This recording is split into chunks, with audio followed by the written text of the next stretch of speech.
Yep.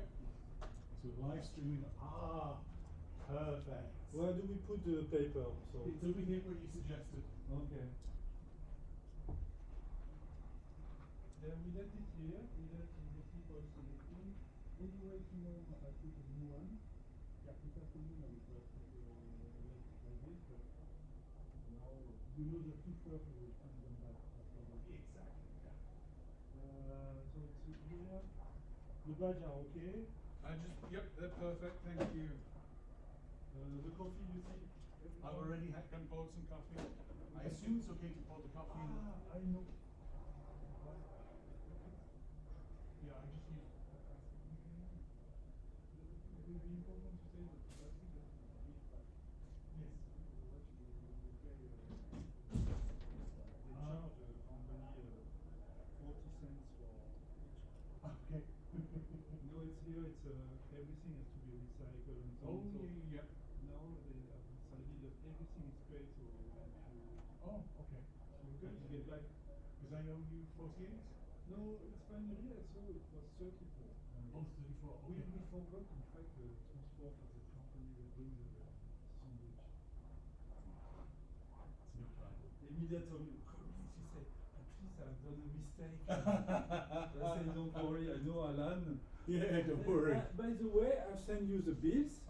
Yes, Do I've you got need them. every bill? Because Because you don't you have the bill of this cafe, and after that I have also, I don't know if I send you the bill of the sandwich. I don't know. But Tell me if it's missing. I have yeah. everything, so I didn't know if you wanted the bills and so on for getting get paid back, or I don't know if you. Well, yeah, I mean, I claim it on my taxes, so it's Okay. just business expense. Okay. But tell me if you need something. But Yep. I think I've sent you all the bills. Okay, I'm yeah, not sure. I think you have. I don't. Because we have I know that I've sent you the latest about the coffee and so on. Yes. 'Cause Yep. Since we reorganized for 45. Yep. We for the sandwich we thought it was for some vegetarians, so we have put few vegetarians Perfect. and so on. Yep. So I know that very often there is some Indian people they don't take. Yes. So we try to do a mix. Yep. Which is great. Normally the sandwiches are very good. Perfect. Compared to the other one, which is more expensive, I don't like it. So that's why No, I didn't want yeah. you to take it, because And that's perfect. they don't really appreciate when we do like this, but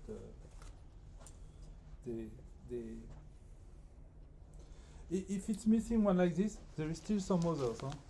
I Yep. can fetch, huh? So No, it's okay. It's just trying to find the. people can sit there on the sofa if they want to. Exactly. I'm going to move They that. have booths, so if they want to do a small call, Yep. they can go. I will explain in the beginning the toilets and so on, the Perfect. security problems, the rules, and you see they can, if they want to smoke, which is normally forbidden, but since it's part of the lab, you will be able to have a smoking area here.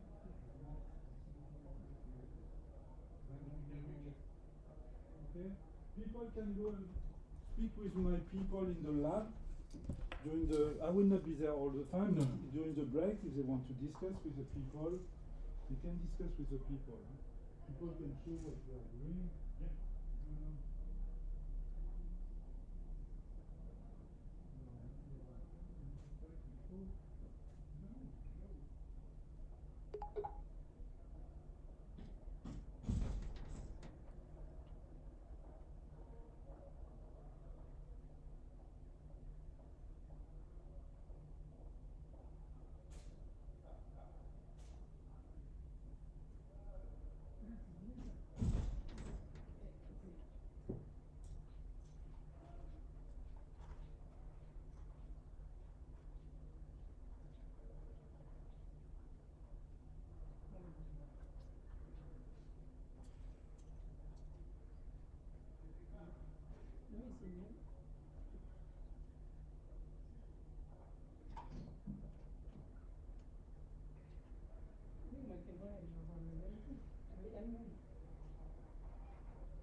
So, everything seems to work now? Yeah,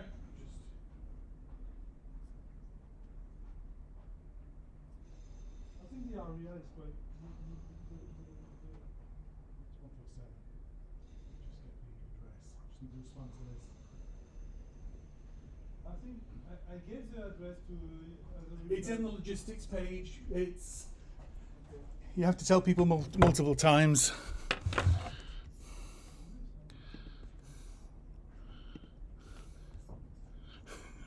Okay, stranger help them. Who?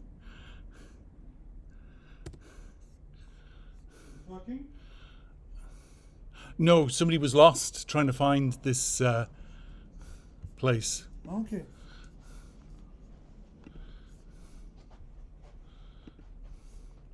Normally it's quite easy to come here. Yeah, they were looking, I think they didn't jot down the building number. That was all. And it's there.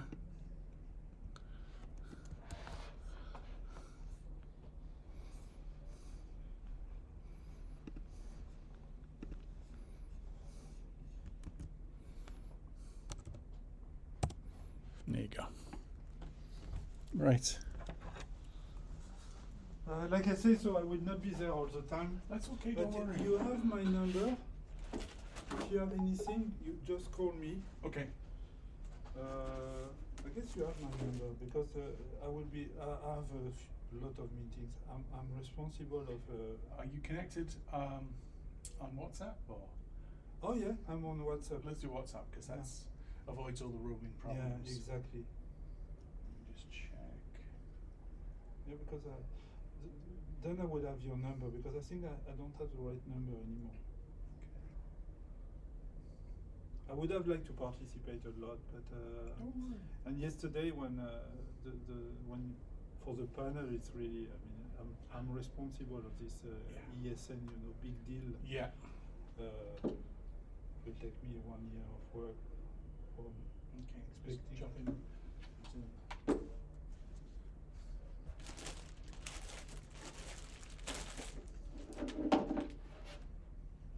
I hope it helped you at least to find this place. I hope you like it.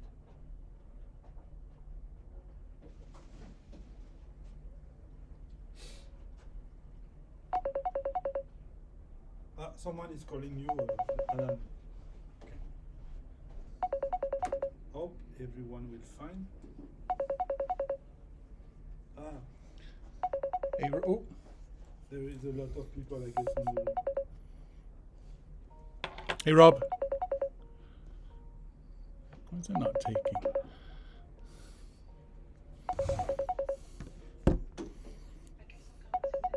Oui, bonjour, Patrice Crutel. Vous avez essayé de m'appeler, je crois. C'est parce qu'il y a plein de gens qui sont là déjà. Et vous savez s'il y en a à peu près une quarantaine ou pas? No, I Bon, bah, je wouldn't vais venir answer, chercher but déjà. Non, mais ok, bah, vous pouvez me les parquer un petit peu parce que je vais attendre qu'il y en ait au moins une dizaine au moins. Parce que j'en ai 40, je vais pas descendre tous les 5 minutes. Ok, super génial. Merci beaucoup. Merci. Au revoir. There are a few people outside, but I told her that she has to call me as soon as there is 15. okay. Because I will not go down every... I told her she parks them, and, but there are already 6-7 people. I hope everyone will come around So it was 9, 36, was it? Euro? 34. 34. Do you have like Uh, 10 or? Otherwise, I'll give you back. I don't have money, but otherwise, don't worry. I mean, Well. don't worry. It's my participation. Don't worry. I'm not. Let me just move.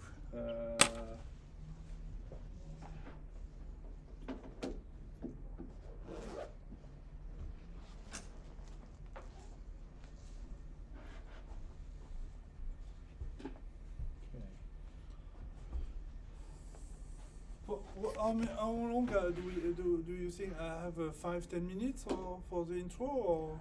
As long as you need. I mean, I've got no, on the no, agenda no, I've allocated 15, but 5-10 is fine. We'll just show a few slides about what we do about the lab and so on. Mm-hmm. Exactly.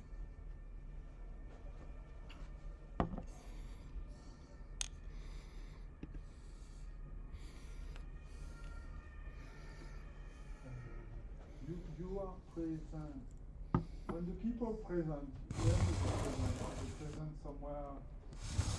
They will connect to your PC, or What's that? when someone is presenting, will he take the cable here? Yeah, they'll present here. Okay. I'll move this out of the way. This is just when we have like somebody that's remote. Okay. So they come in via Zoom. But if someone presents, so the people they will not see it. If someone is presenting connected to this one, then the other one on the will see it. If the remote presenter is presenting, they'll see it on their Zoom. Ah, okay. Yeah. So it'll be fine. Okay. But it means that we have to connect also on Zoom. Yeah, but that's connected. Okay. So this was all working. So that I tested all out.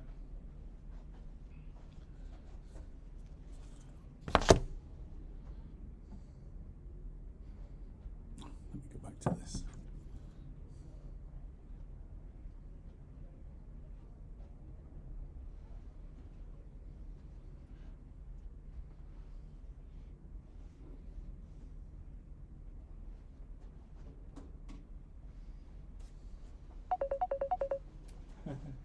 I hope they don't call you due to the fact that they are at the reception. Hey, Rob.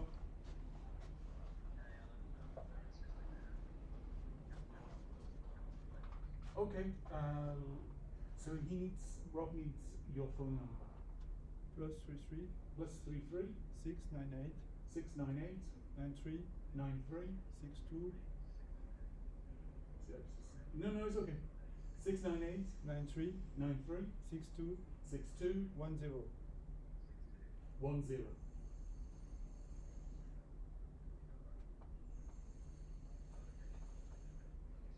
No. Just say Patrice Crutel. Yeah, just say Patrice Crutel. That's it. He didn't register Cool. to the list. I will go and fetch some. Okay. Okay. Cool. I'm going down. Okay. I will fetch some. That's anyway. good. I put my PC here. Okay. There are some rules here not to let your PC. You have to be careful a little. But it's no steal, but they prefer that people lock their PC. Oh, okay. Because very often here, if you don't lock, there are people coming to put virus or to. It's just to show it's a wrong virus. Yep. The company doesn't like that people let their PC open. Gotcha. Understood. There are security rules. There are people that can come and put just a wrong virus that will tell you have not unlocked. There are security. We are part of a consortium of security. Yep. So it's fundamental that everyone. But otherwise, no problem. This area is protected. There are cameras everywhere. Perfect.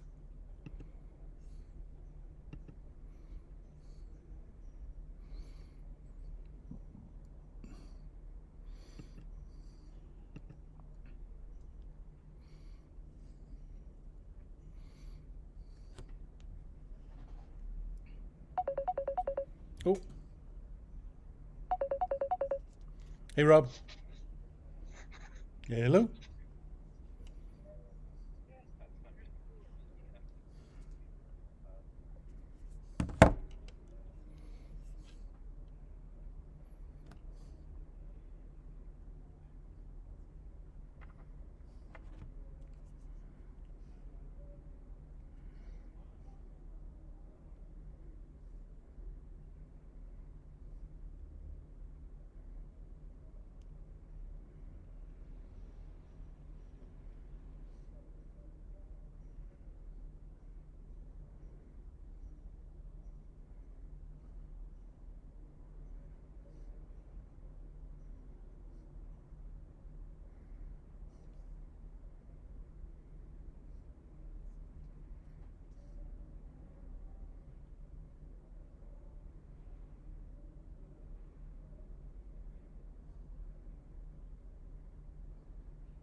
Here's the area for working here. Okay. Then you have the coffee. One thing people that are working with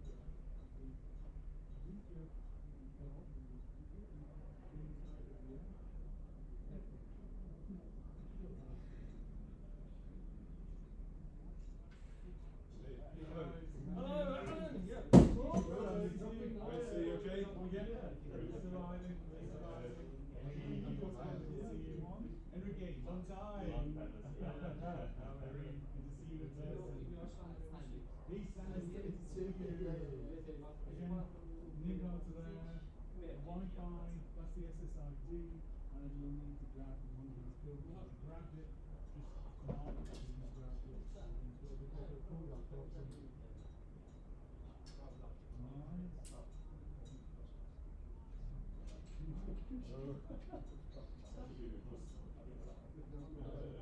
Being up capacity, no.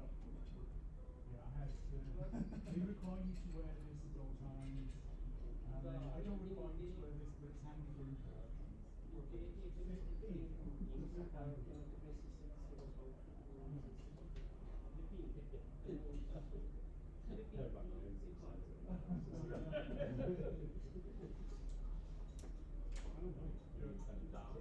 Stuart. Well, yesterday.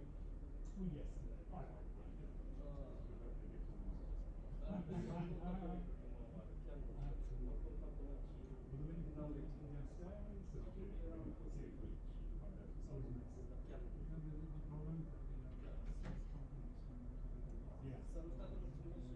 That's why I put a lot of flexibility at the start.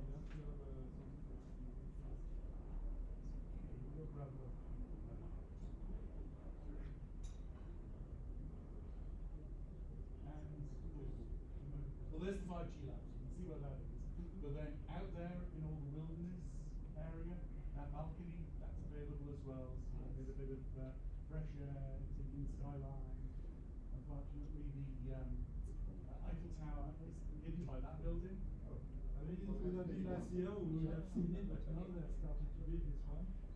Yeah, looking on the maps, it looks like maybe it's over there. Yeah, I know.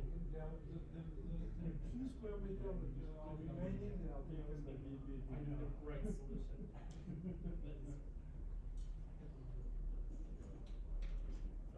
Oh, sounds like you good. Good. Gary, you check the presentation? Sure. Yep. Nous, on est arrivé il y a 4 ans, il n'y avait pas Orange en face, là. Long time now.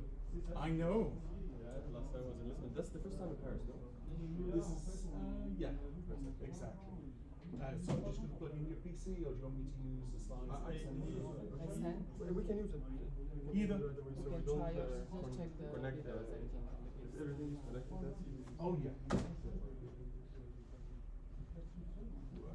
Because the one I sent yesterday is like the Et jamais en fait un trou en fait, et c'est seulement après qu'ils ont enlevé la terre en fait. Here. Huh?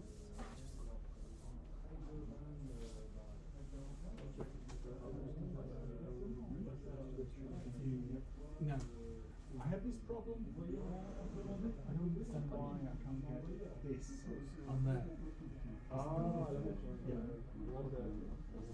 Yeah. Yeah.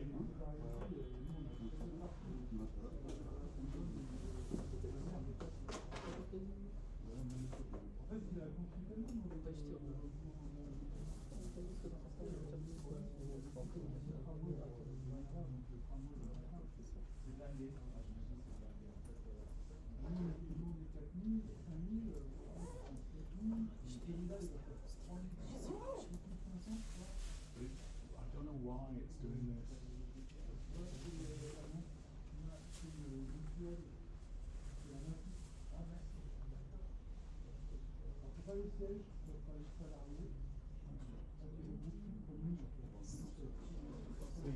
see the videos.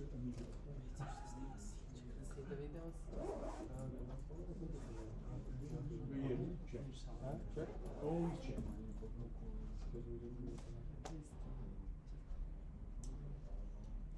I can hide the screen. To keep the surprise alive. Mhm. Alan, I'm going to fetch another group. Okay. Please take coffee, and there are also a small croissant and so on. So Yeah. it's for you. You have also water? The coffee is there. And really help myself. Oh, yeah, sure. Very much as well. Absolutely. Cool. I'm wondering, Alan, if we have met before, but a long time ago. Yeah. VT or Lucid. Were you ever involved with Silent Currencies Telco 2.0? Oh, I beat up. Yes, I beat up on that. Big time. Okay. Because it was bullshit. It was like anything with 2.0 is like Yeah. Well, I did a post on the 1.005 siding model, and that got what's his name? The guy that it wasn't Simon, but the guy that's gone crazy, QAnon. Oh, yeah, exactly. I know exactly who you're talking about. Yeah. Who actually was the guy that introduced me to Simon. Yeah. Because actually I found his stuff very thought-provoking. Oh, yeah. Back in the early mid-2000s. Yeah. Right? Yeah. And the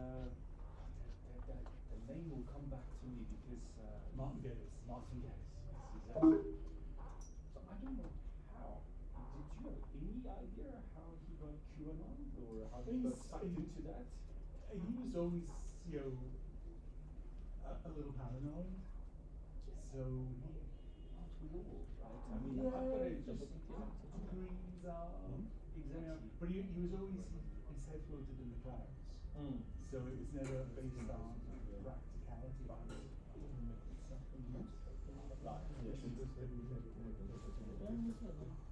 Yeah. And also compromise and embracing imperfection. It's good enough. It's good enough. Exactly.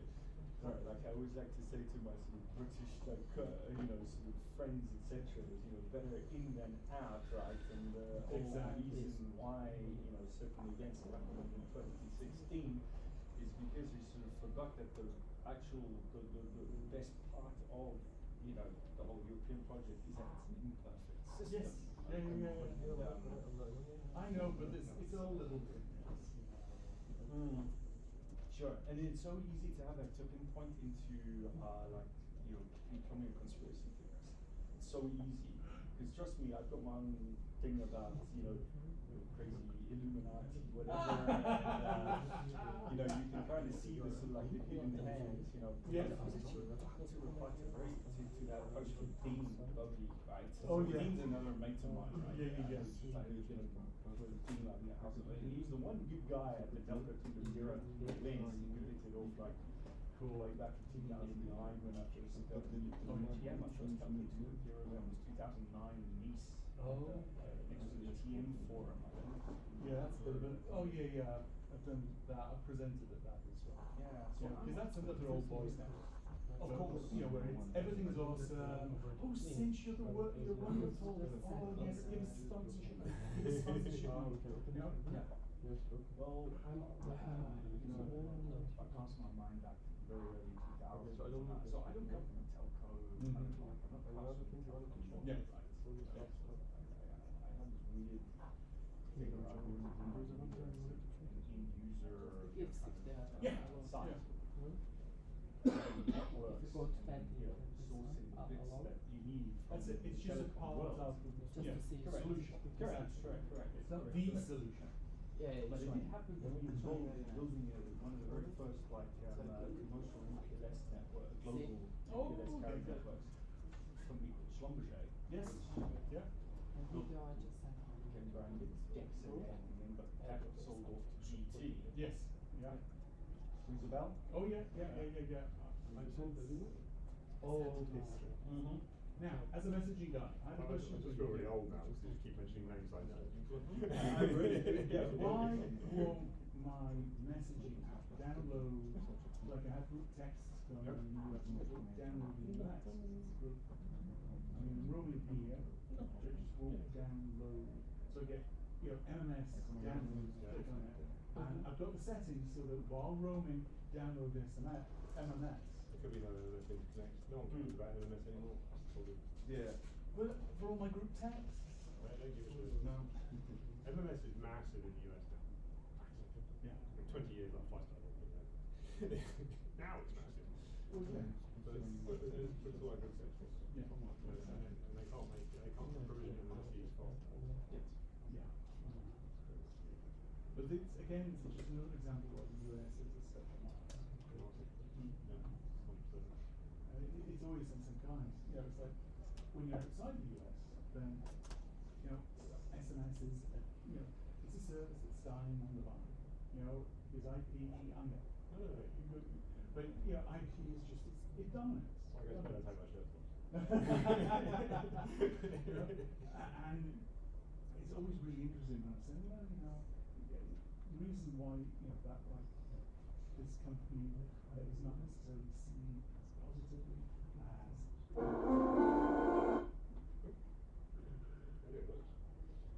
that's cool. Well, you okay with my episode last time?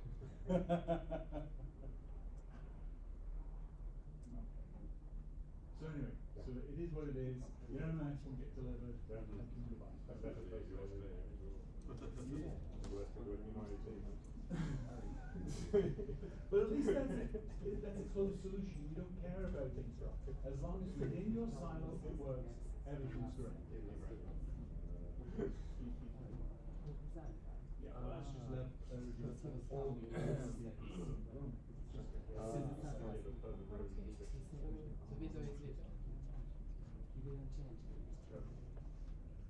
At least it's not raining today. It's not raining. Yesterday afternoon it got a bit miserable. It's like, okay. Except with the vanilla, I was thinking we might to try to go to the actual tower and forget it.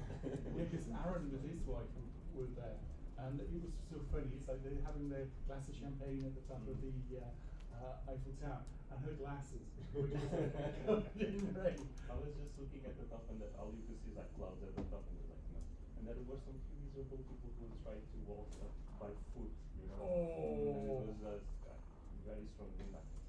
Yes, because it did. It got quite rough. But Yeah, they came back. So I said 9:30, but it was 9:30 knowing that most people would be here by the time. The rule of the 5 Portuguese minutes. Yes, exactly. And then once I was told, okay, we have 5 other groups, we have universities and the rest, so it's just so crazy busy. So there was an event going on till 10, so I couldn't get in last night, so it was like a bit stressful because you've got to get all the Wi-Fi set up and connect and all the rest of it. So it was just like, It's a nice place. oh yeah, I mean, well, Capgemini. It's yes. All the emergency services work with it, which is really the only place where private 5G is growing. Every enterprise is looking in, why do I want this? Help me understand why it's 5 times the cost of doing it with Wi-Fi. Oh, coverage! Yeah, I know you It's do a coverage. The only, I'm gonna say so some use cases I see, but it's a long shot because unfortunately this environment is so far behind in terms of mindset and thinking. But it's where you have a lot of third parties working inside a facility. So it's kind of like the world I inhabit, which is oil refining and petrochemicals. And what's quite interesting is when you start looking at how you have multi-company platforms, they call it a platform, you get machinery, right? And it's normally about maybe 4, 5, 8 companies that are producing different bits in the value chain. Yeah. And they're producing bulk product in one place, database, and they're piping it directly into as an input into the company's process, etc.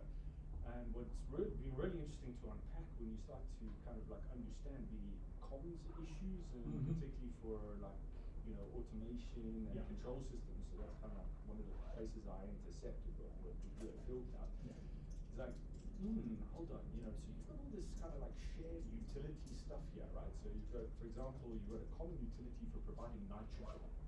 Gas. So nitrogen as an inert gas is used a lot for pressurizing stuff and cleaning stuff and packaging and exactly. And it's used all over in multiple processes, so it's this lowest common denominator thing. And so what some of these platforms have done is that they've kind of spun out their utilities. So electricity, water, wastewater processing, etc. And then obviously fire and alarm systems, because fire and alarm is a very particular part of the spectrum, right? It's a very highly regulated, etc. Right? Obviously security badges, etc. But when it comes to telecom, networking and controls, etc., that's very siloed. So the opportunity to kind of utilize some of the infrastructure building blocks. So that's one of the issues that we deal with, right? And that's where, again, building 5G, or let's say some kind of mobile, as again, subscriber identity-based, like comms network, right? I try to be very generalized in how I speak, because I don't want to use certain terms that are industry specific, because then you get lost, right? You have to abstract it up a little bit higher. And talk about this as like, okay, and then you create some metaphors with utilities. So well, actually, this particular comms infrastructure goes here, right? It goes kind of underneath. It doesn't sit like as little silos at the top, because otherwise you never justify it. Exactly. But well, it's like when they say, well, once you get private 5G infrastructure, you can now go charge. You can roll onto that. And it's like, the enterprise goes, wow. And then there's like business models and prepayments and the liabilities. And like, why would I ever do that? So the charging model, so that kind of charging thing, having obviously a sort of, that whole sort of, again, you want to call it sort of mediation and OSS, BSS layer, right? Would make sense if it's a shared utility model, because again, just in the same way that if I'm, again, providing nitrogen or let's say processed water, right? So I'm obviously going to be measuring consumption so that I can divide up and do chargebacks, right? Exactly. Obviously, whether it's a cost recovery or whether there's a small profit involved, and typically the shared services like entity is a for-profit business, right? It's not that they're highly profitable, but they still turn a profit. So that's where billing could be interesting. And then again, you've obviously got IT departments that are set in their ways. You've also got service companies who are set in their ways, who have a certain formula. Exactly. Sometimes the biggest challenge that we face is this like small, very nimble, like crazy gang of radicals, right? Is that we bump up against, these guys, more the guys with the, how can I say that, former state-owned telco monopoly that, bought a little upstart carrier in with a nice brand. And of course, my favorite, how can I say, Lord Sauron in Brussels, right? You know who I'm talking about, right? Uncle Thierry. Yes. I know, I have no sympathy for it. No. He's got some bad press now. Yes. Not just because of the Brussels stuff, but because of what's happened to Idols. Oh. Yes. So obviously the other big player in France is Idols. Yeah, but they've been heading towards a platform for a while. Yeah, right. The siege was still plus. Oh yeah. And that was his last role before he moved into and the guy who is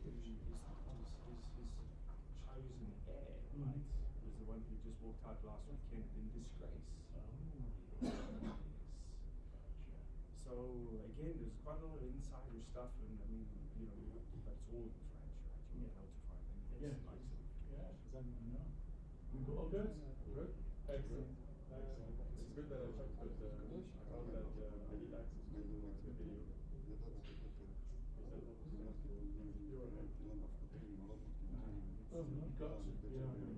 especially in a place like this, all the processes, the security. Patricia said, don't worry, our Wi-Fi's right, everybody knows that stuff. I need to do this and this access. And it works though, it does. So I can't fault, but it was a little, and you can't do this. Laptop, Absolutely.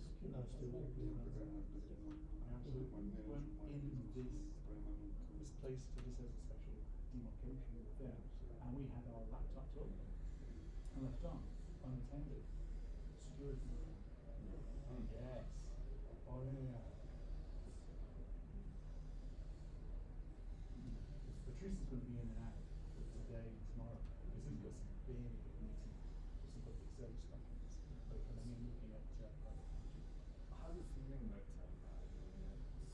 security space, that a lot of folks that are very dogmatic about their security posture, etc., are blind to how much it's transvalued. yes, no. I think they're completely blind, right? Blind. Hey,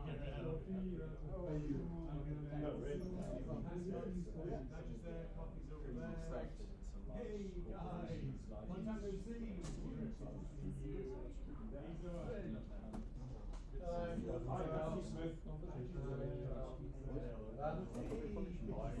Good to see you. Good to see the days.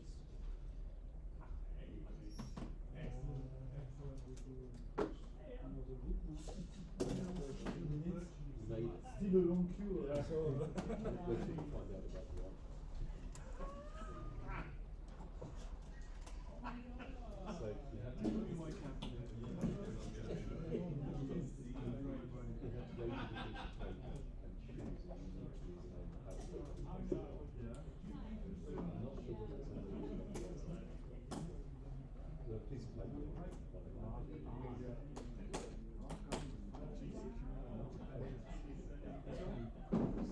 Mais ouais, parce que là on a pris du retard un petit peu.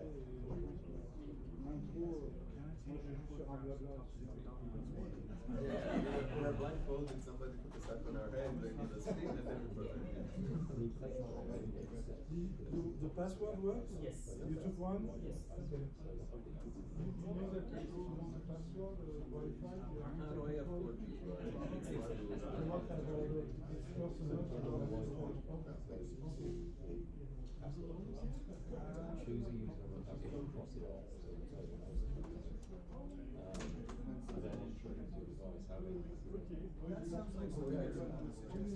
No, I do, but I probably would.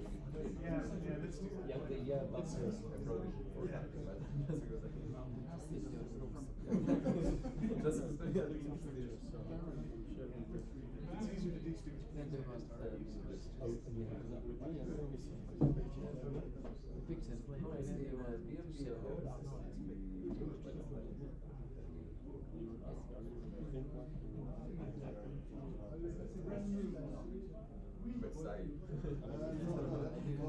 To be shared on live and to be fun. That's so annoying for me. I don't think anyone makes sense. But it's on the sales.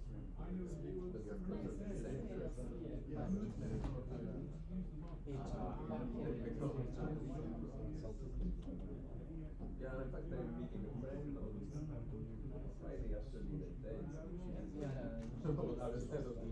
And she knows, she said that we have to meet halfway. It's not humble.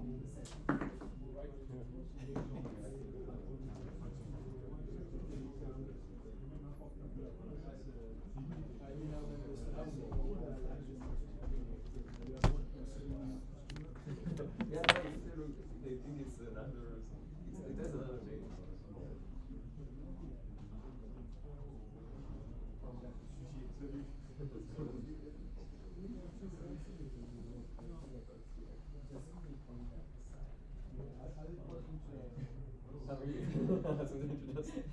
Just grab.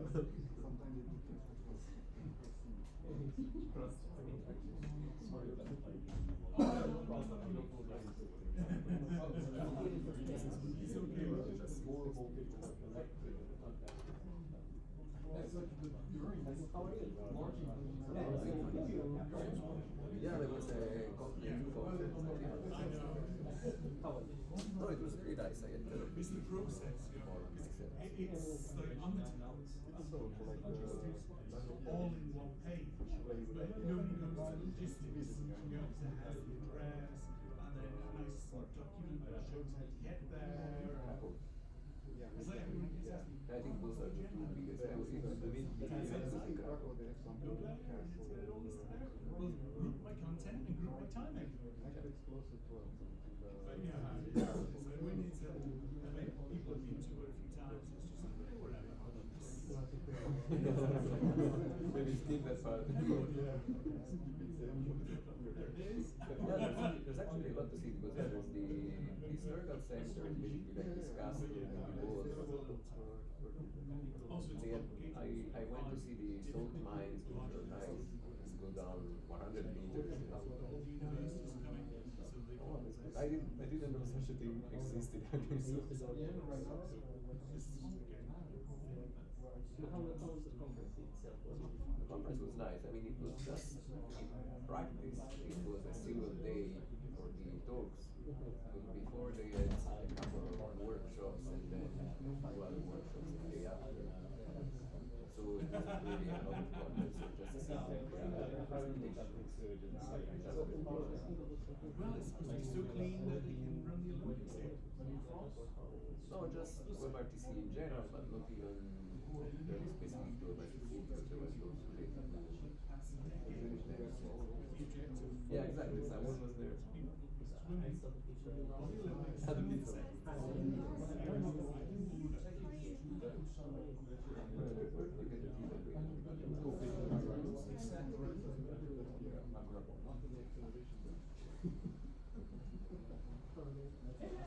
Good to see you again. Good to see you.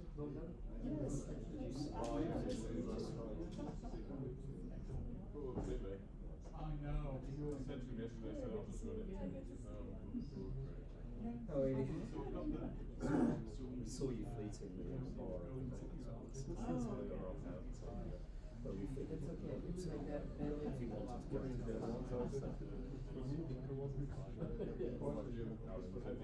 That's how it I'm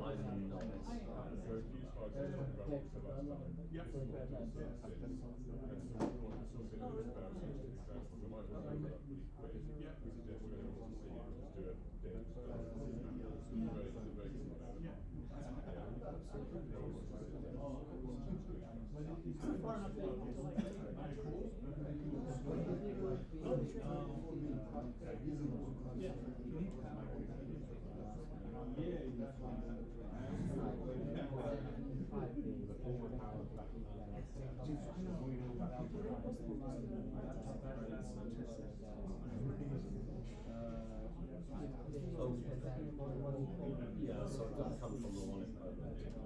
That was quite cool. Yeah, I was speaking there, and I decided not to fly back to the. It seemed crazy to fly back to the UK for 3 days. I'm just making my way across Europe on train from there. Krakow to Vienna, and then I spent a day chilling in Vienna, and then Vienna to Frankfurt. Sorry. Krakow is absolutely beautiful, and it's such a sorted city actually. It's very, very clean, very civilized. It was really quite interesting to see. It's the first time I've travelled a lot since lockdown and since Brexit, and it's been a really interesting journey across Europe. So Krakow, Poland, absolutely fantastic. Trains from Poland to Vienna were great. And then it all started going wrong in Germany actually. So Deutsche Bahn. Wow.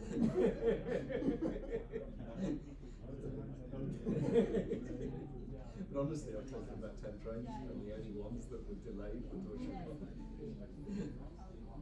Thankfully, they were both delayed, so I had a connection in Nuremberg, and thankfully both the inbound train and the connection were delayed, so it still works out. Yeah.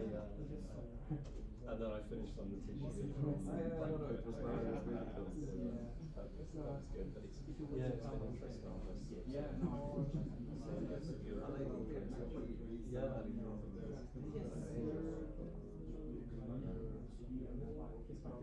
Paula is coming, but she's coming later, so she's right just before we get to Paula. When she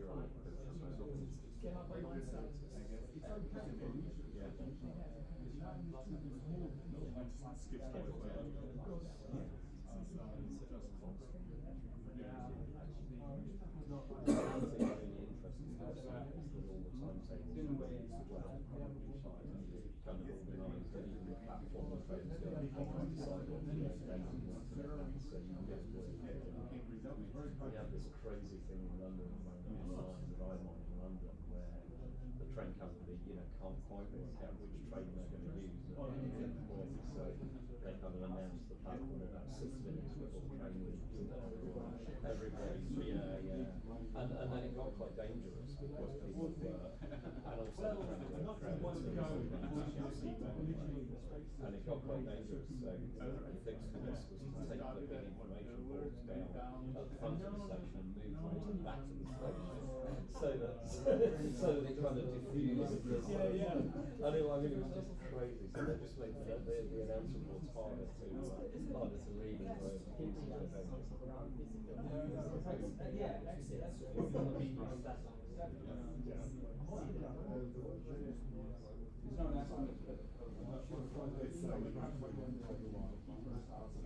Oh, I see.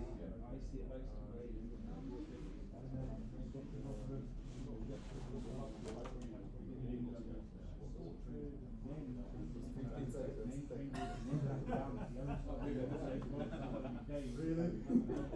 30 seconds for all the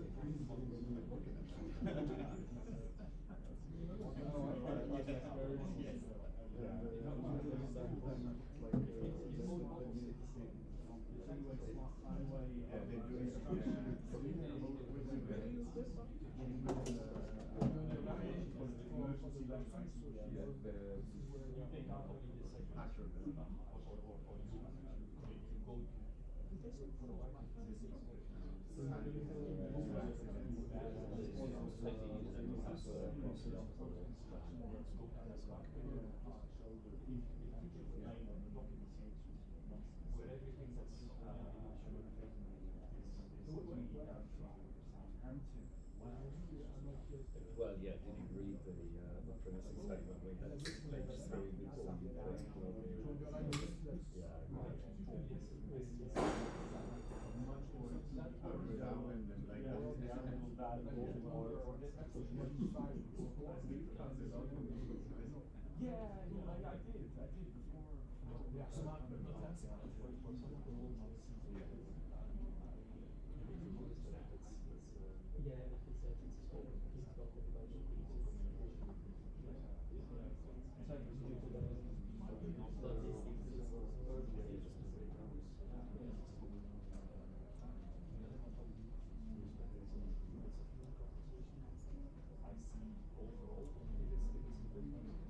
Wait. Oh, we'll have, I think, more ways.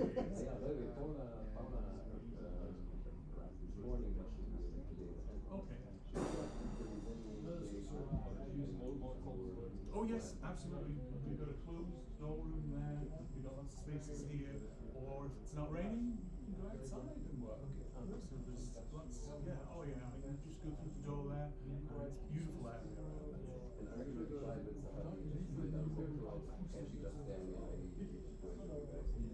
Yes. Yeah, exactly. Yeah. So what I'll do is you just let me know, and I'll try and go down and pick her up. Do you know roughly what time she'll be? No, just ask her, but I think she was mainly asking if she can work, do some work here as well. Oh, yes, absolutely. No, I think she should probably come straight here from here. Understood. No problem. So yeah, just let me know. It's a little complex. Yeah, no. We'll make it work. Yeah, you know. I enjoyed that. I'm surprised that it's still blind. I know, they do a lot of work with like police, They need to make sure about and also the security lines. I know, I keep wanting to do it and I can't get my act together. Yeah. It's hopefully next time I will. We want to do some sort of secret. We want to do that. Yeah. So, alright, I'll definitely do it next time. I try to set it up myself, but I can still use some.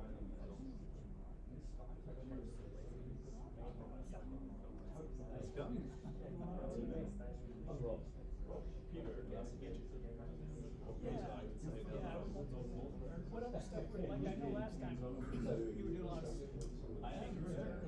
Yes, Which I know I still have this. I'm kind of wondering why. I guess it's Yeah. Had a, I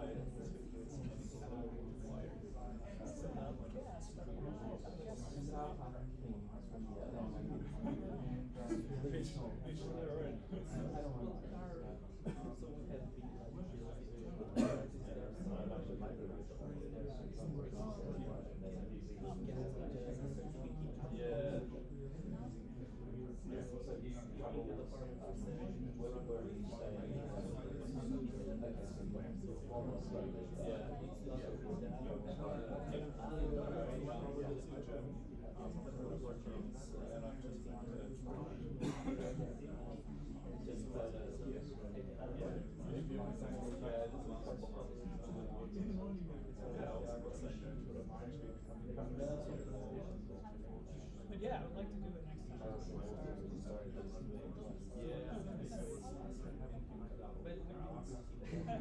I was in charge of the secret. Yeah.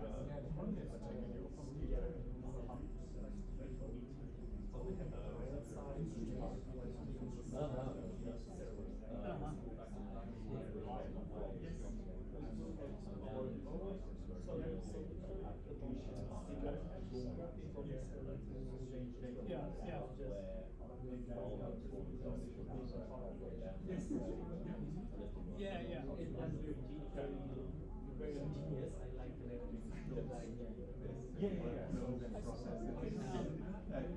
Quite a wide range of remedies.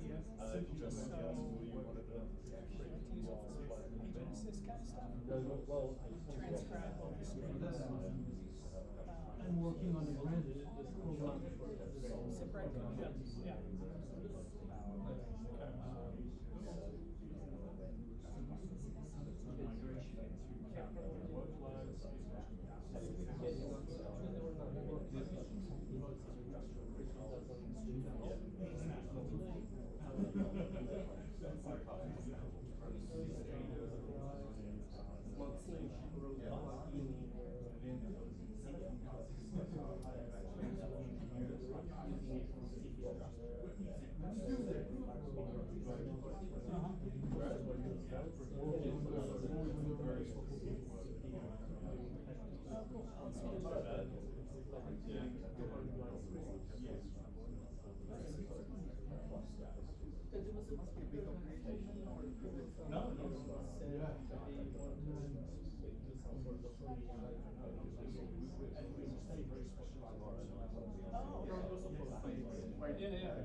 strength to the other is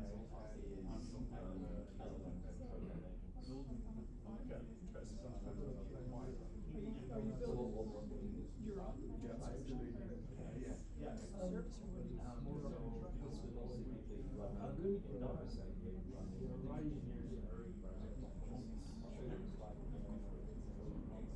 I mean, that was just something, nothing to do with stuff, you know, so the interesting part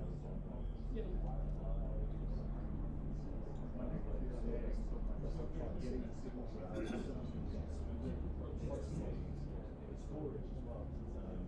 funny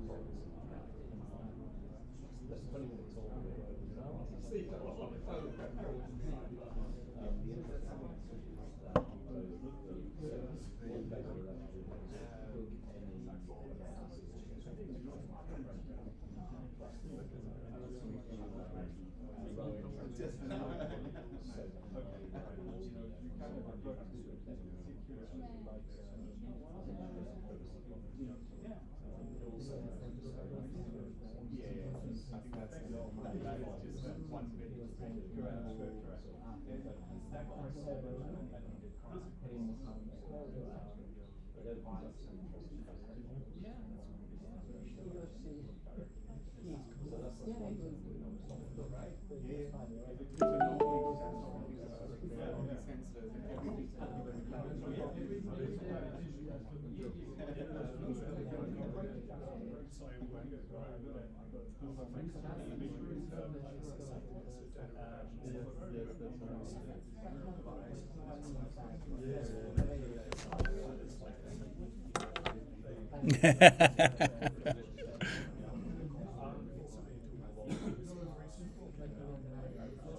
No, sorry, no, I was doing a picture before I moved around.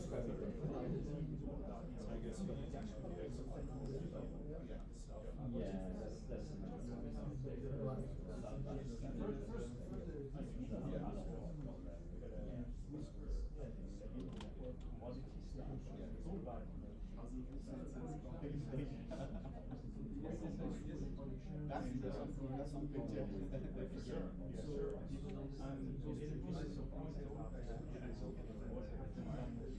Yeah, sure. Yeah.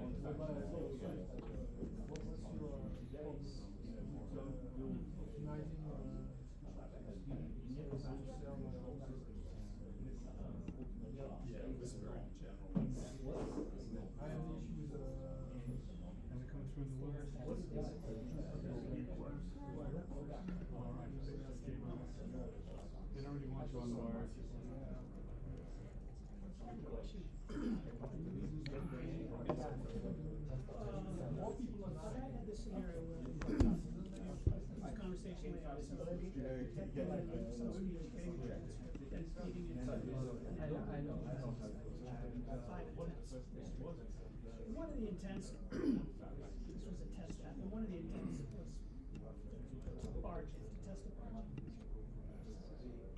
You don't come across that very frequently. So recognize that it doesn't do a good job.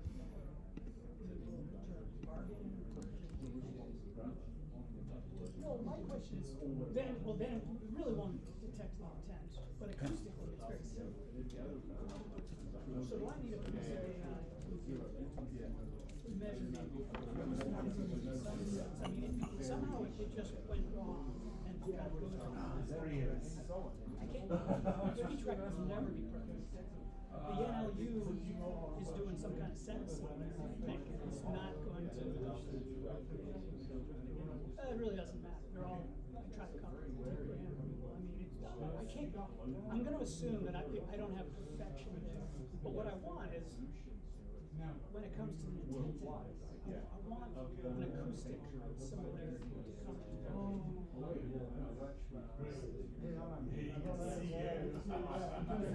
I know.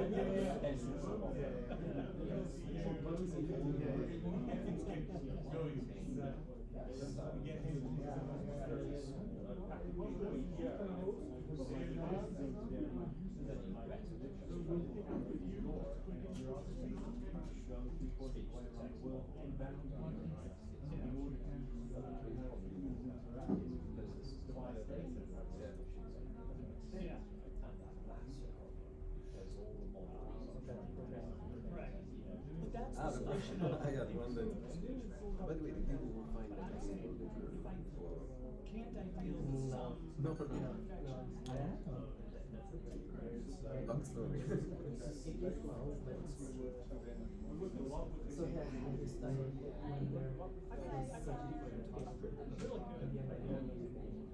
But none of them are really. It was good because get some. Definitely for English. I mean, in French, I wasn't.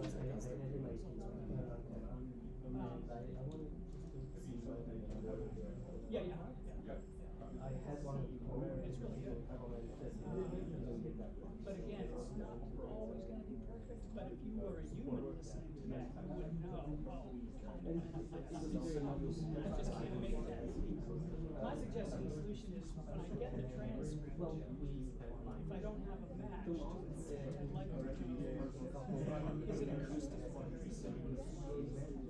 Like the meaning may be different, but acoustically, bargain and virtually are.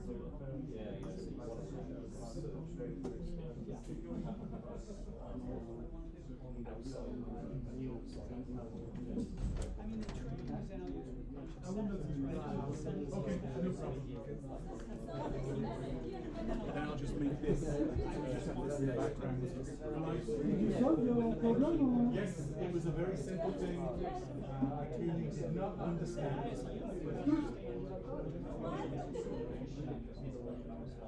The Wi-Fi works? Yes. Well, then I mean, for a lot of, I don't see a lot of that being like this conversation that I'd be training I know. models is just different because of the conversation. Yeah. Just don't seem to do that. Maybe that's where we need to go. Use your own. I'm just doing this. Just so. The legitimate way to do it. It still doesn't really.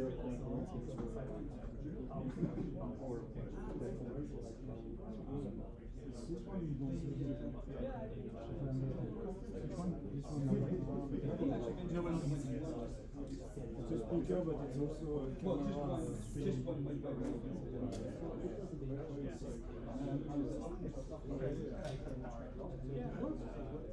Yeah, that would be. I mean, the other thing that's that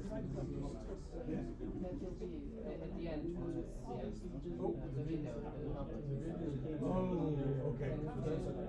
Okay, so I'll just leave it down there. I want to give that person.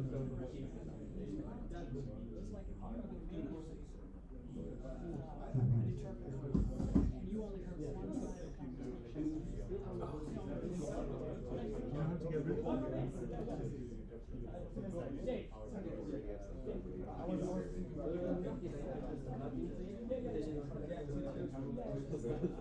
Just at the front. No, I was just saying, I don't understand. Important here's some audio that's but the most important is that you need to Okay, it's easy. Okay, we're going to get going, guys. So please take a seat. We have comfy cushions over there. Bring chairs in if you want to sit a little bit back. But first of all, I would like to give my thanks to Patrice for providing these facilities. And I will let Patrice provide a little bit of a welcome and some of the household keeping stuff and also all the fun he's getting up to on the 5G lab. So Patrice, over to you. Okay. Thanks a lot to be here. So you are in an area which is called an innovative area. Okay, that's where we receive normally all our customers. Or some companies are renting it or organizing all their 3-day venues and so on. Okay, as part of it, you will see we have created a full private network. So this area is covered by 5G.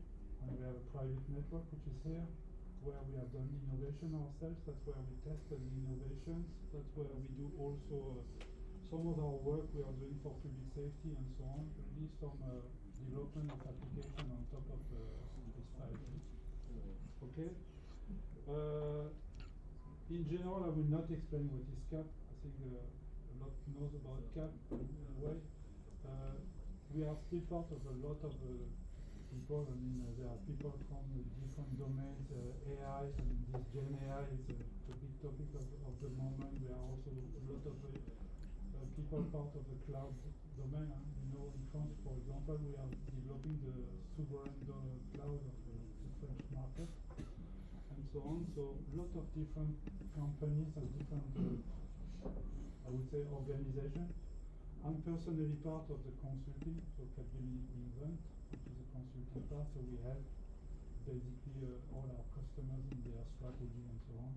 Personally, I'm working more on the communication services, and really a lot more, I would say, on the communication services for police and so on. Okay, so it's a big evolution at the moment. You know, in Europe, we are part of most of the deals. So we are supporting a lot of operators, a lot of public safety organizations in their strategy for evolving to go towards the smartphone in a way, removing this nice talkie-walkie or walkie-talkie, as you say, and also bringing innovation on top of it. That's what you find. So we will not present the lab, but if you want to discuss with the people, they are on the side. I mean, they are ready to discuss with you. Everything is communication here, so it's still part of the, I would say, to what you do for us, more dedicated to applications, I would say.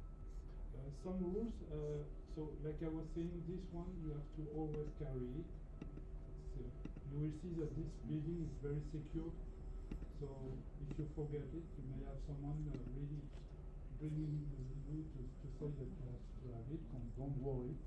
Like I was saying also, your PC is safe area, but lock it when you leave, because there are people which are there for bringing wrong virus, but every PC has to be locked.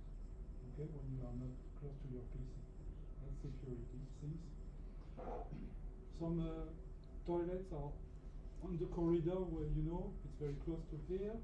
Like I say, if you want to have private meetings, you have a small room just close to the coffee, so you can take it. There are also other areas here. That's typically. So we will get the food, the bread around 12:30, so it will be there again. In the afternoon, we will have other coffee and so on. For those who want to smoke or take a break, there is an enormous terrace, because all the building is full of. So you go out here. Normally it's forbidden, but it will be a lot for you. There is a small door, and you can go inside on the terrace. If you want to smoke, that's a good place, because it's forbidden to smoke here. That's I would say the first, and then thanks a lot to be there. I'm very pleased for me, because I think I stopped in 2018. 2018, yeah. TADS after 6-7 of them. I switched a little my work, so I couldn't be part of it. So I'm very happy to at least receive you. I will not be there all the time, but I was very happy to bring you at least this area. Okay? Thank you so much, Patrice.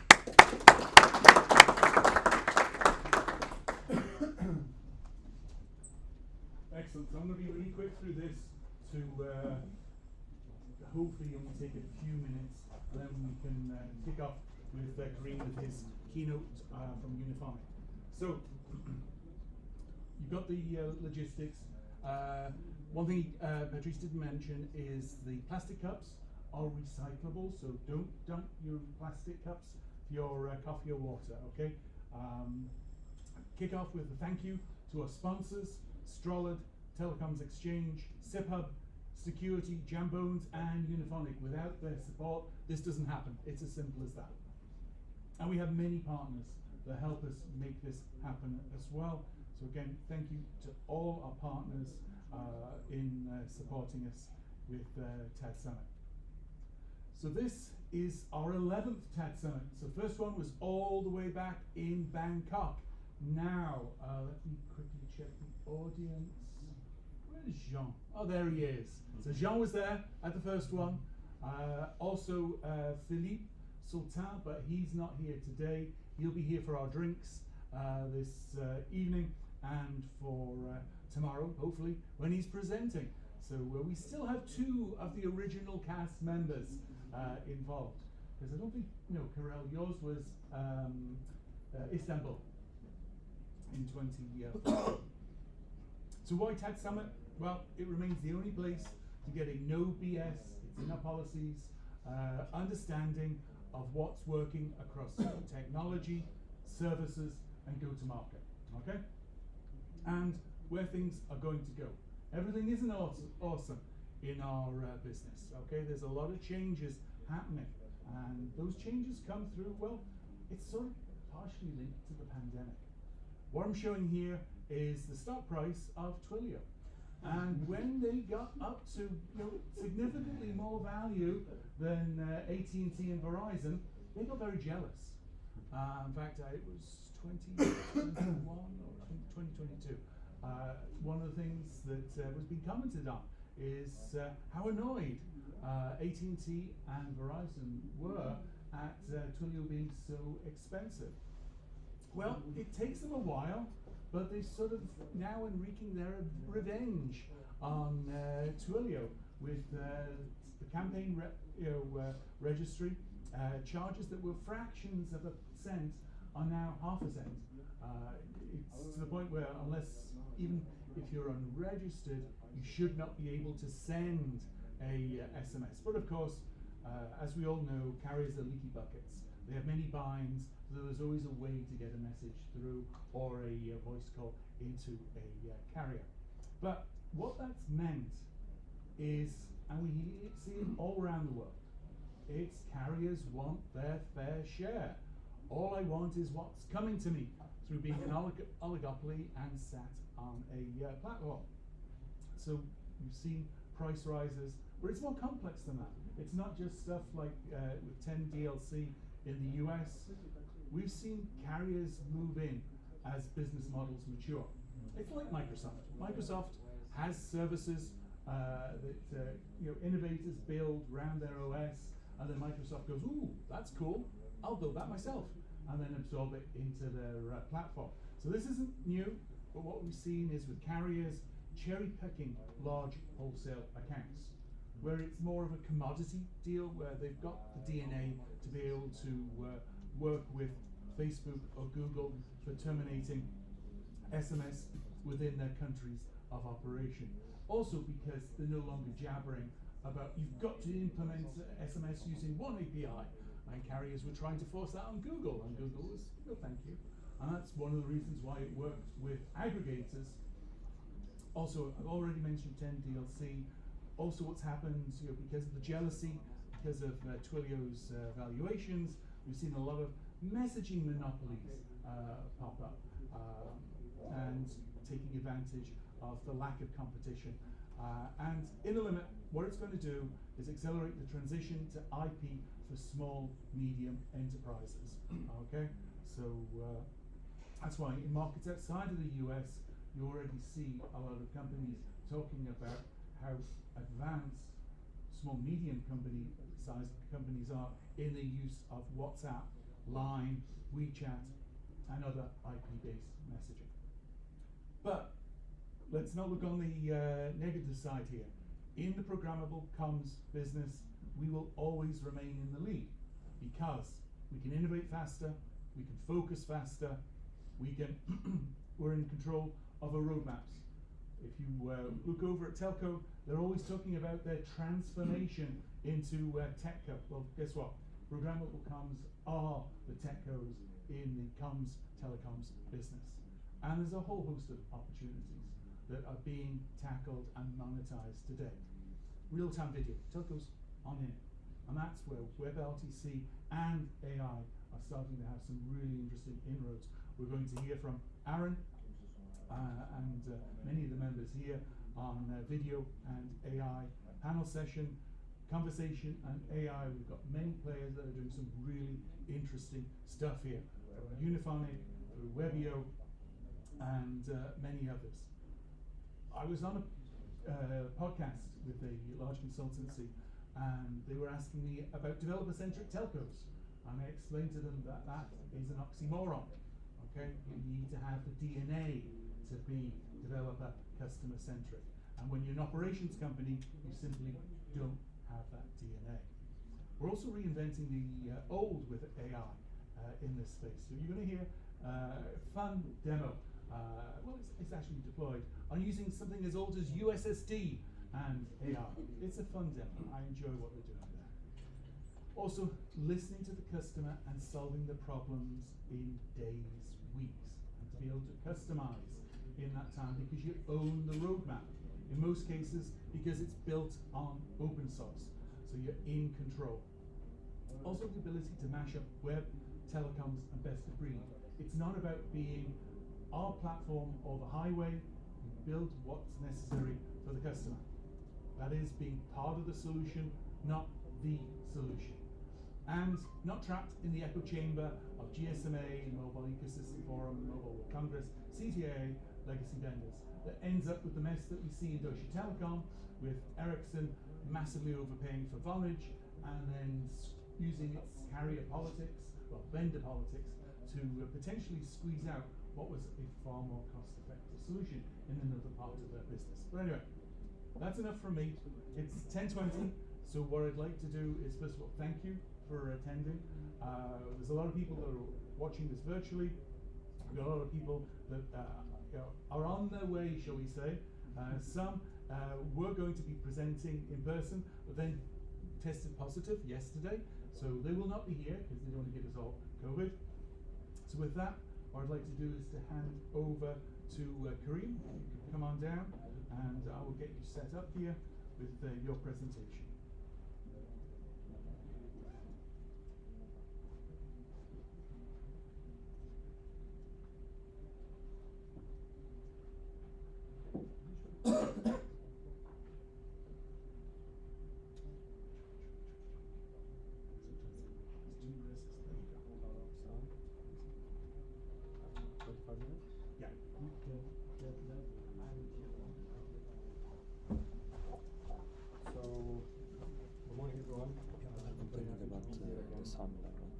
I am Chief Product and Technology Officer.